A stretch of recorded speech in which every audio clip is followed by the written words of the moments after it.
O Capital, livro 1, Karl Marx, editora Boitempo, edição 2013, 7ª sessão.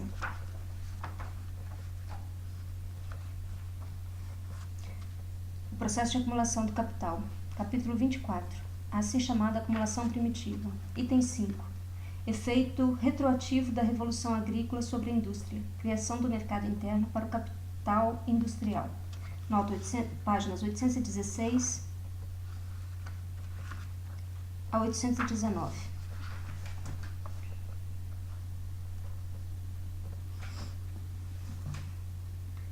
A intermitente e sempre renovada expropriação e expulsão da população rural forneceu à indústria urbana, como vimos, massas cada vez maiores de proletários totalmente estranhos às relações corporativas, uma sábia circunstância que faz o velho Adam Anderson não confundir com James Anderson em sua História do Comércio, crer numa intervenção direta da providência. Temos de nos deter ainda, por um momento, no exame desse elemento da acumulação primitiva. A rarefação da população rural independente que cultiva suas próprias terras correspondeu a um encadeamento do proletariado industrial, do mesmo modo como, segundo Geoffrey Saint-Hilaire, o condensamento da matéria cósmica em um ponto que explica, por sua rarefação, em outro. Nota 230. Em seu Notion de Philosophie Naturale, Paris, 1838. Em que pese o número reduzido de seus cultivadores, o solo continuava a render tanta produção quanto antes, ou ainda mais, porque a revolução nas relações de propriedade fundiária era acompanhada de métodos aperfeiçoados de cultivo, de uma maior cooperação, da concentração dos meios de produção, etc. E porque não só os assalariados agrícolas foram obrigados a trabalhar com maior intensidade, mas também o campo de produção sobre o qual trabalhavam para si mesmos se contraiu cada vez mais. Nota 231. Um ponto que é ressaltado por Sir James Stewart and Inquiry in the Princípios da Política Econômica, citação volume 1, livro 1, capítulo 16.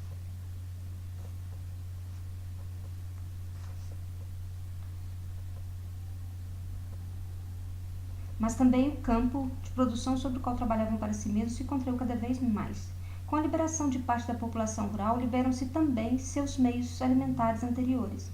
Estes se transformaram agora em elementos material do capital variável. O camponês deixado ao léu tem de adquirir de novo seu novo senhor, o capitalista industrial, e sob forma de salário, o valor desses meios alimentares. O que ocorre com os meios de subsistência também ocorre com as matérias-primas agrícolas locais da indústria. Elas se convertem em elemento do capital constante. Suponha, por exemplo, que uma parte dos camponeses da Westfália, que no tempo de Frederico II fiavam linho, ainda que não de seda, fosse violentamente expropriada e expulsa da terra, enquanto a parte restante fosse transformada em jornaleiros de grandes arrendatários. Ao mesmo tempo, ergueram-se grandes fiações e tecelagens de linho, nas quais os liberados passaram a trabalhar agora por salários. O linho tem exatamente o mesmo aspecto de antes. Não se modificou nem de uma única de suas fibras, mas uma nova alma social instalou-se em seu corpo. Ele constitui agora uma parte do capital constante dos patrões manufatureiros. Antes ele era repartido entre os inúmeros pequenos produtores, que, com suas famílias, cultivavam e fiavam pequenas porções. Agora ele se concentra nas mãos de um capitalista que coloca outros para fiar e tecer para ele. Anteriormente, o trabalho extra gasto na fiação do linho resultava em receita complementar para inúmeras famílias camponesas, ou, à época de Frederico II, em impostos para o rei da Prússia. Ele se realiza agora no lucro de poucos capitalistas. Os fusos e teares, antes esparsos pelo interior, agora se concentram em algumas grandes casernas de trabalho, do mesmo modo que os trabalhadores e as matérias-primas. E fusos, teares e matérias-primas, que antes constituíam meios de existência independentes para fiandeiros, tecelões, e de agora em diante se transformam em meios de comandá-los e deles extrair o trabalho não pago. Nota 232. Cita: Permitirei, diz o senhor capitalista, que tenhais a honra de me servir sob a condição de que me deis o pouco que vos resta pelo incômodo que me causa comandar-vos. Rousseau, Genebra, 1760, página 70. Quando se observa as grandes manufaturas, bem como os grandes arrendamentos, não se percebe que são constituídos de muitos pequenos centros de produção, nem se formaram pela expropriação de muitos pequenos produtores independentes. No entanto, um olhar imparcial não se deixa enganar. À época de Mirabeau, o leão da Revolução, as grandes manufaturas ainda eram chamadas de manufaturas reunies, oficinas reunidas, assim como falamos de lavouras reunidas. Cita. Vêem-se apenas, diz Mirabeau, as grandes manufaturas onde centenas de seres humanos trabalham sob as ordens de um diretor e que são habitualmente chamados de manufaturas reunidas. Já aquelas onde há um número muito grande de operários trabalhando de um modo disperso e cada um por sua própria conta, quase não merecem atenção. São colocados em segundo plano. Trata-se de um erro grave, pois só estas últimas constituem um componente realmente importante da riqueza do povo. A fábrica reunida enriquece prodigiosamente um dos empresários, mas os trabalhadores são apenas jornaleiros, melhor ou pior remunerados, e não têm qualquer participação no bem-estar do empresário. Na fábrica separada, ao contrário, ninguém fica rico, mas uma porção de trabalhadores se encontra em situação confortável. O número de trabalhadores aplicados parcimoniosos crescerá, pois eles mesmos reconhecem que uma vida baseada na prudência e na atividade é um meio de melhorar substancialmente sua situação, em vez de obter um pequeno aumento salarial que nunca poderá significar algo importante para o futuro e cujo único resultado será no máximo que os homens vivam um pouco melhor, mas sempre com uma mão na frente e outra atrás. As manufaturas individuais e separadas, geralmente vinculadas à pequena agricultura, são as últimas ou as únicas livres. Nota 223. Mirabeau, citação página 20 a 109. Passando. Que Mirabeau também considere as oficinas dispersas como mais econômicas e produtivas que as reunidas e veja nestas últimas apenas plantas artificiais do invernáculo cultivadas pelos governos, é algo que se explica pela situação em que naquela época se encontrava grande parte das manufaturas continentais. A expropriação e expulsão de uma parte da população rural não só libera trabalhadores para o capital industrial e com eles os meios de subsistência e seu material de trabalho, mas cria também um mercado interno. De fato, os acontecimentos que transformam os pequenos camponeses em assalariados e seus meios de subsistência e de trabalho em elementos do material do capital cria para este último, ao mesmo tempo, seu mercado interno. Anteriormente, a família camponesa produzia e processava os meios de subsistência e matérias-primas que ela mesma, em sua maior parte, consumia.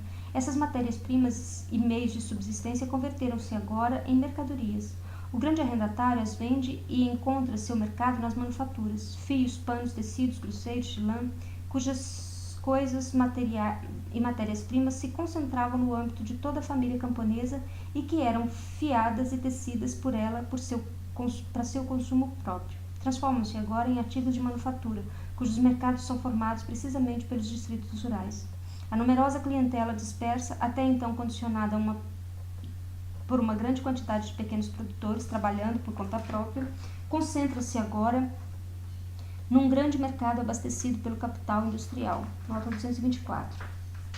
Cita. 20 libras de lã tranquilamente transformadas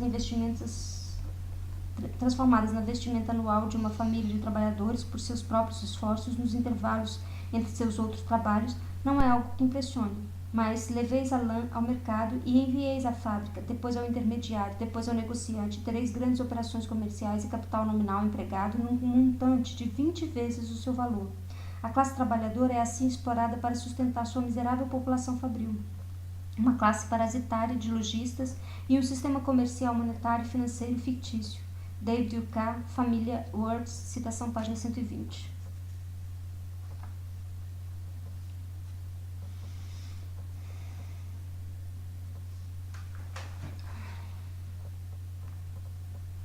Desse modo, a expropriação dos camponeses que antes cultivavam suas próprias terras e agora são apartados de seus meios de produção acompanha a destruição da indústria rural subsidiária, o processo de cisão entre manufatura e agricultura.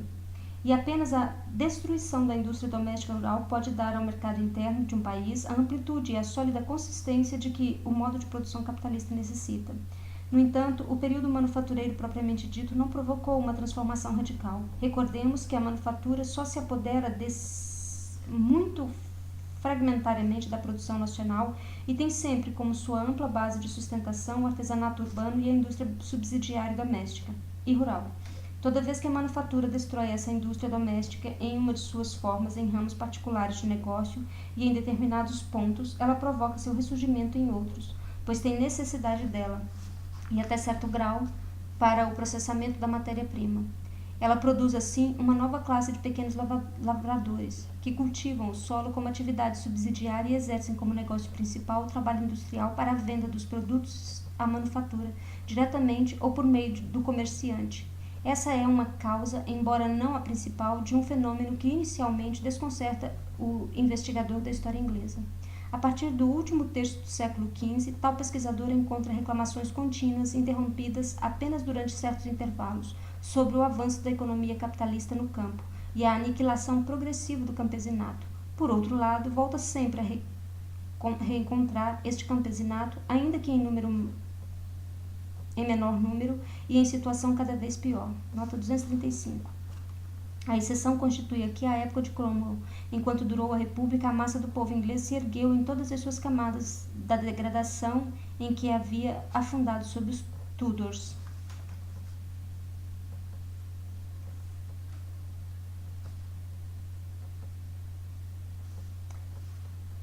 A causa principal é a seguinte: a Inglaterra é predominantemente ora cultivadora de trigo, ora criadora de gado, em períodos alternados, e com essas atividades varia o tamanho da empresa camponesa. Somente a grande indústria proporciona, com as máquinas, o fundamento constante da agricultura capitalista, expropria radicalmente a imensa maioria da população rural e consuma a cisão entre a agricultura e a indústria doméstica rural, cujas raízes, a fiação e a tecelagem, ela extirpa. Nota 236.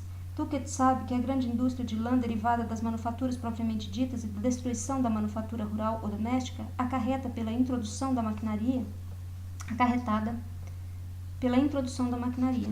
Tuckett, citação, volume 1, páginas 139 e 144. Cita: o arado e o jugo foram invenções dos deuses e ocupação de heróis. São de origem menos nobre o tear, o fuso e a roca? Separaria a roca do arado, o fuso do jugo, e tereis fábricas e albergues de pobres, crédito e pânico, duas nações inimigas, a agrícola e a comercial. David Urquhart, Familiar Wars, citação, página 122.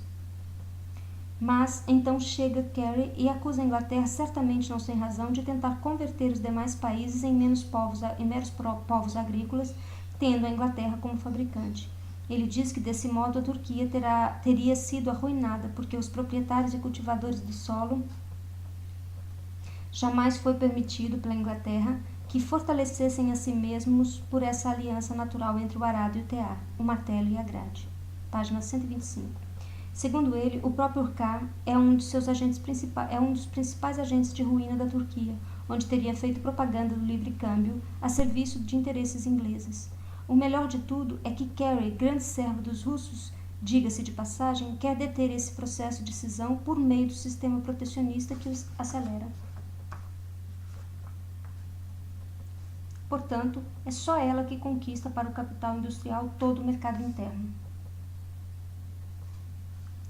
Nota 237. Economistas filantrópicos ingleses como Mill, Rogers, Goldwin, Smith, Fawcett, entre outros, e fabricantes liberais como John Bright e consortes perguntam aos aristocratas rurais ingleses, tal como Deus pergunta a Caim sobre seu irmão Abel: onde foram parar nossos milhares de freeholders, ou pequenos proprietários livres? Mas de onde vieste vós? Da destruição daqueles freeholders. Por que não seguis diante e perguntais aonde foram parar os tecelões, fiandeiros e artesãos independentes?